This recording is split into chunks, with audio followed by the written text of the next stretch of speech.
প্রিয় শিক্ষানিবাসী, আপনারা যারা মসজিদে নামাজ পড়তে আসবেন তারা প্রতি ওয়াক্তে জন প্রতি 500 টাকা করে পাবে। কি রে, ইমাম সাহেব এক ওয়াক্ত নামাজ পড়ার জন্য 500 টাকা করে দেবে? না না, এখানে তো কোনো কাহিনী আছে। আগে আমি মসজিদে যাই দেখি। হুজুর কি বললো, এক ওয়াক্ত নামাজ পড়লে 500 টাকা? তাহলে আমার জোন খেটে লাভ কি? আমি প্রতিদিন 5 ওয়াক্ত নামাজ পড়বো আর 2500 টাকা ইনকাম করবো। যাই এখনই নামাজ পড়ে আসি। কাহিনী কি? আজকে নামাজ পড়লে ইমাম সাহেব 500 টাকা করে দেবে?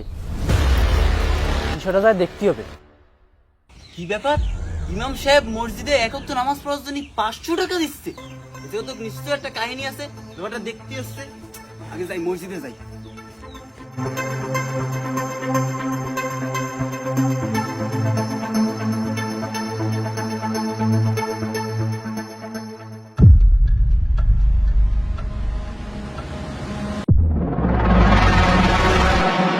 কিন্তু হুজুর, এই ব্যাগ নিয়ে কোথায় যাচ্ছেন আপনি? আমি এই মসজিদে আর থাকবো না, আমি এই মসজিদ ছেড়ে চলে যাচ্ছি। কি বলেন হুজুর, আপনি মসজিদ ছেড়ে চলে যাচ্ছেন কেন? দেখেন, এই মসজিদে আমি 10 বছর যাবত ইমামতি করি। আপনি তো মসজিদ সভাপতি, আপনি গেটআপ গোটাপ দিয়ে মাশাআল্লাহ পুরো পীর সাহেব, অথচ আপনি কোনো ওক্তেই নামাজে আসেন না। শুধু জুম্মার সময় আসেন, টাকা পয়সা উঠান, নিয়ে বাসায় চলে যান। কি করেন আপনি জানেন, আর আল্লাহ মাবুদে জানে।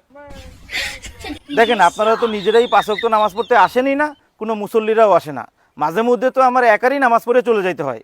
আপনি একটা জিনিস খেয়াল করেন, বিগত 10 বছরে এই মসজিদে কোনো উন্নয়ন নাই। আমার নিজের বেতনের কথা তো বাদই দিলাম, কোনো মাসের টাকা আমি একবারে ফুলফিল পাইলাম না। আরও বেশি কষ্ট লাগলো, আপনারা নিজেরা তো নামাজই পড়েন না, আবার এলাকার মুসল্লিরাও তেমন একটা নামাজ পড়তে আসে না। এই জন্য আমি ডিসিশন নিছি, এই মসজিদে আমি আর ইমামতি করব না, আমি চলে যাব।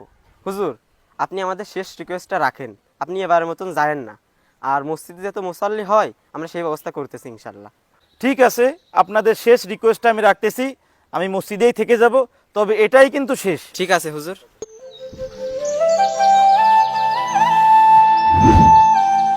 আল্লাহু আকবার।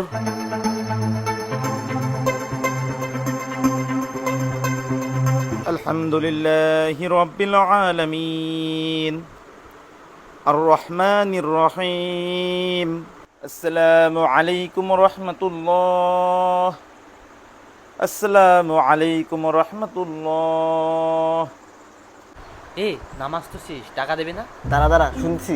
ইমাম সাহেব, আপনি যে মসজিদের মাইকে বললেন এক ওয়াক্ত নামাজ পড়লে 500 টাকা দেবেন, তা টাকা কই? টাকা দেবেন না? আরে ভাই, একটু ধৈর্য ধরেন, আমি মোনাজাতটা শেষ করি, তারপর আমি দিব ইনশাআল্লাহ। আল্লাহুম্মা আমিন।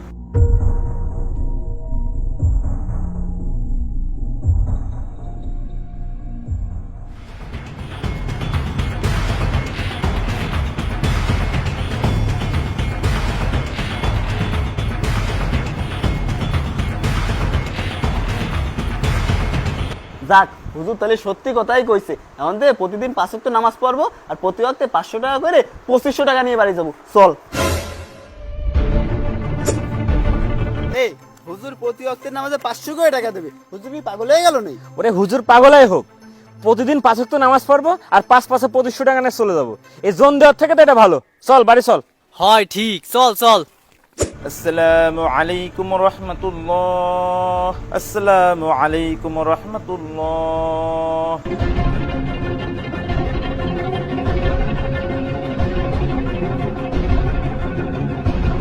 اللهم آمين. ربنا تقبل منا إنك أنت السميع العليم وتب علينا. آمين.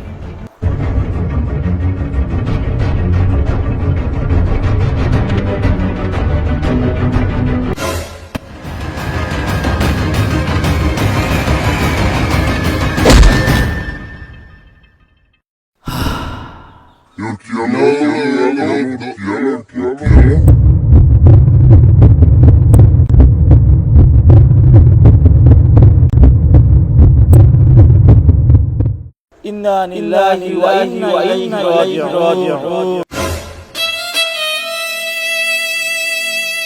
কি বলেন হুজুর, সে কি মারা গেছে? হ্যাঁ, সে মারা গেছে। কি ব্যাপার হুজুর, সে মারা গেছে আর আপনি হাসি হাসি উত্তর দিচ্ছেন?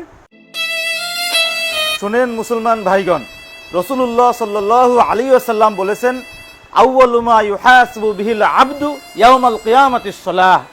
কিয়ামতের দিন সর্বপ্রথম নামাজের হিসাব নেওয়া হবে। আর আপনারা মসজিদে আসেন নামাজ পড়তে শুধুমাত্র টাকার লোভে। আমি হাসতেছি কেন জানেন? এই ব্যক্তি যে মারা গেল, এই ব্যক্তি কিয়ামতের দিন কি জবাব দিবে? কারণ এই ব্যক্তি মসজিদে নামাজ পড়তে আসতো শুধুমাত্র টাকার জন্য, আল্লাহকে রাজি খুশি করার জন্য না। আর আপনারাও একই কাজ করতেছেন। এই ব্যক্তি থেকে আপনাদের শিক্ষা নেওয়া উচিত। যাই হোক, দ্রুত এই ব্যক্তির দাফন কাফনের ব্যবস্থা করুন। হুজুর, আমাদের সবার ভুল হয়ে গেছে, আপনি আমাদের সবাইকে মাফ করে দেন। আর এই নেন আপনার টাকা। এখন থেকে আমরা প্রতিদিন 5 ওয়াক্ত নামাজ মসজিদে পড়তে আসবো আল্লাহকে রাজি খুশি করার জন্য, ইনশাআল্লাহ।